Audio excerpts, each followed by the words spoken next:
பார்த்திங்கன்னா online paper valuation over plus offline paper வேல்யூவேஷனும் over. So எல்லா வேலையும் முடிஞ்சுது.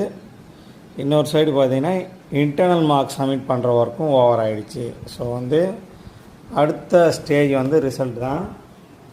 இப்போ இந்த தியரியில் பேப்பர் கரெக்ஷன் பண்ணது 100க்கு கரெக்ஷன் பண்ணதை 75 அப்படின்னு மாற்றுவாங்க என் ஸ்கீமுக்கு.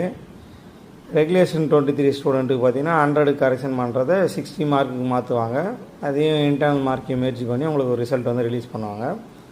ஸோ இப்போதைக்கு நம்ம நிறைய நண்பர்கள் விசாரிக்கும் போது கிடைக்கிற தகவல் என்னென்னா, டிப்ளமா ரிசல்ட் கிட்டத்தட்ட வரக்கூடிய ஞாயிற்றுக்கிழமை, அதாவது இப்போ இன்றைக்கி சண்டே, ஸோ நெக்ஸ்ட்டு சண்டேலேருந்து அடுத்த சண்டேக்குள்ளே இந்த இன்பிட்வீன் ரிசல்ட் வருவதற்கு அதிக வாய்ப்பு இருக்குது அப்படின்னு தான் சொல்கிறாங்க. அதாவது ஜூன் மாதம் 8ஆம் தேதியிலேருந்து ஜூன் மாதம் 15ஆம் தேதிக்குள்ளே உங்களுக்கு ரிசல்ட் வந்துடும் அப்படின்னு தான் தகவல்.